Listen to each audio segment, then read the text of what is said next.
नमस्कार, स्वागत है आपका। मेरा नाम है विपिन विभाग।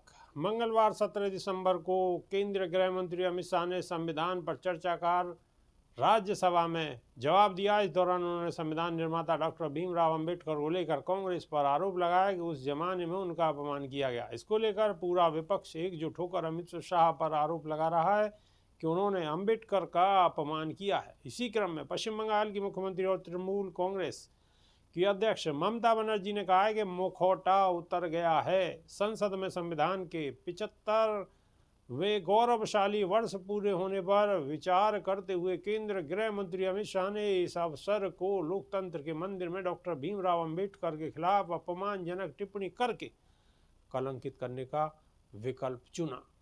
उन्होंने आगे कहा है कि यह भाजपा की जातिवादी और दलित विरोधी मानसिकता का प्रदर्शन है। अगर 240 सीटों पर सिमटने के बाद वे इस तरह का व्यवहार करते हैं तो कल्पना करें कि अगर उनका 400 पार सीटों का सपना साकार होता तो वो कितना नुकसान करते। ममता बनर्जी ने हमला जारी रखते हुए आगे कहा है कि वे डॉक्टर अंबेडकर के योगदान को पूरी तरह से मिटाने के लिए इतिहास को फिर से लिख देते। गृह मंत्री अमित शाह की टिप्पणी उन लाखों लोगों का अपमान है जो मार्गदर्शन और प्रेरणा के लिए बाबा साहब की ओर देखते हैं, लेकिन आप उस पार्टी से और क्या उम्मीद कर सकते हैं जिसने नफरत और कट्टरता को अपने अंदर समाहित कर लिया है। टीएमसी चीफ ने आगे कहा कि डॉक्टर भीमराव अंबेडकर संविधान के निर्माता हैं। ये अपमानजनक टिप्पणी न केवल उन पर बल्कि संविधान की प्रारूप समिति के सभी सदस्यों पर एक सीधा हमला है, जिसमें सभी जातियों, पंथों, नस्लों, धर्मों के सदस्यों के साथ विविधता में भारत की एकता का प्रतीक है। वहीं दिल्ली के पूर्व मुख्यमंत्री और आम आदमी पार्टी के संयोजक अरविंद केजरीवाल ने कहा है कि देखिए कैसे अमित शाह जी संसद में बाबा साहब डॉक्टर अंबेडकर का मजाक उड़ा रहे हैं।